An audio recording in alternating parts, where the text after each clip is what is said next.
AgDataBox Map é uma aplicação web para a criação de mapas temáticos e zonas de manejo para a agricultura. Acesse a aplicação a partir do navegador, crie sua conta e faça o login. Para usar os recursos da aplicação, é necessário criar um projeto, informar o nome, a descrição e o datum de trabalho. Você poderá importar os dados a partir de um arquivo com extensão CSV ou TXT. Os dados devem estar organizados em linhas e colunas. Cada coluna representa uma variável e é separada por um caractere especial. Para importar os dados, clique no botão New Layer. Escolha o tipo desejado. Informe que a importação será a partir de um arquivo.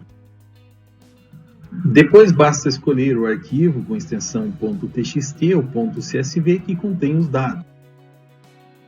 Nesta tela, informe o caractere separador de colunas no arquivo e o datum que as coordenadas geográficas estão. É necessário indicar quais são as colunas das coordenadas geográficas x e y. Também é necessário selecionar as colunas que deseja importar do arquivo. Pronto, as variáveis do arquivo serão importadas para o projeto e são chamadas de layers. Cada layer pode ser visualizada na área para visualização de objetos espaciais do AgDataBox Map. Com uma layer é possível calcular as estatísticas descritivas, gerar gráficos e aplicar testes de normalidade dos dados. A limpeza de dados permite remover observações duplicadas, dados negativos e nulos, outliers e inliers. A ferramenta para recorde de grid permite gerar um novo grid contendo apenas os pontos contidos dentro de um polígono. O resultado é um novo grid contendo apenas os pontos que estão dentro de um polígono. O recurso de interpolação de dados para um grid existente permite corrigir grids com observações faltantes. Um novo grid é gerado contendo a interpolação dos pontos faltantes. Dados podem ser normalizados pelos métodos da média, amplitude, z-score e mínimo e máximo. Uma nova layer será gerada contendo os dados em uma escala transformada. Há 3 métodos de seleção das variáveis para delinear zonas de manejo. Análise de componente principal, que possui alguns critérios de seleção, como Kaiser, Ferreira, Johnson e Wicker. Cada critério de seleção determina a quantidade de componentes principais selecionadas pelo critério. Os componentes principais podem ser transformados em layers do projeto. Outro método de seleção é a Multispat PCA, que utiliza o critério de Johnson e Wicker. Os componentes principais espaciais também podem ser transformados em layers do projeto. Outro método para a seleção de variáveis está baseado na matriz de correlação espacial. Uma variável-alvo é indicada na análise.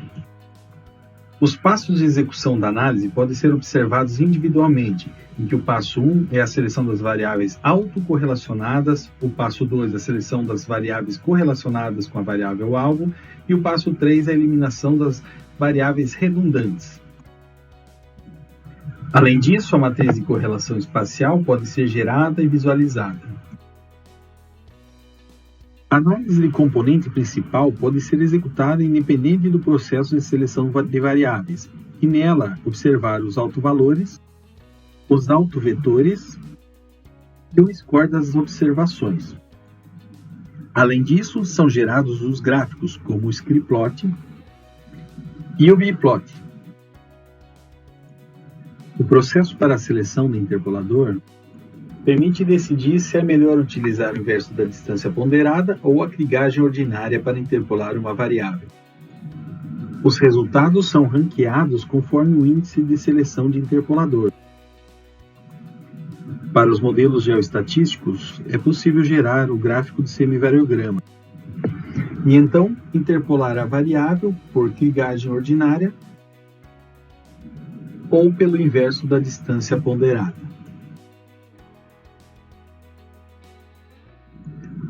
Esta é uma variável interpolada por krigagem ordinária e esta interpolada pelo inverso da distância ponderada.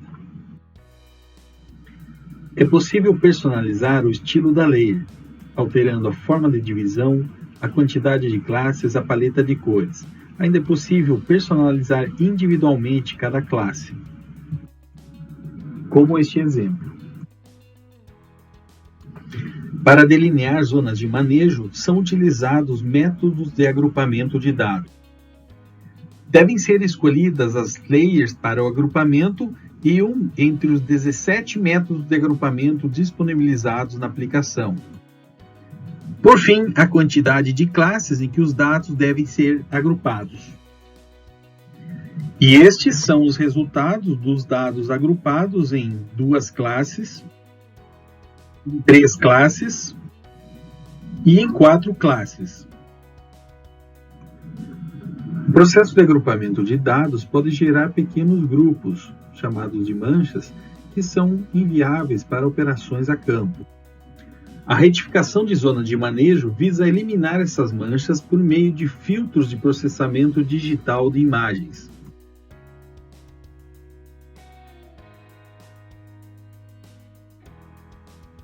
As zonas de manejo podem ser avaliadas por meio de estatísticas que são disponibilizadas na aplicação, como o índice kappa, concordância global, o índice de suavidade, a redução da variância, os índices de qualidade do agrupamento, as estatísticas descritivas por classe do agrupamento e por índices compostos de avaliação da zona de manejo.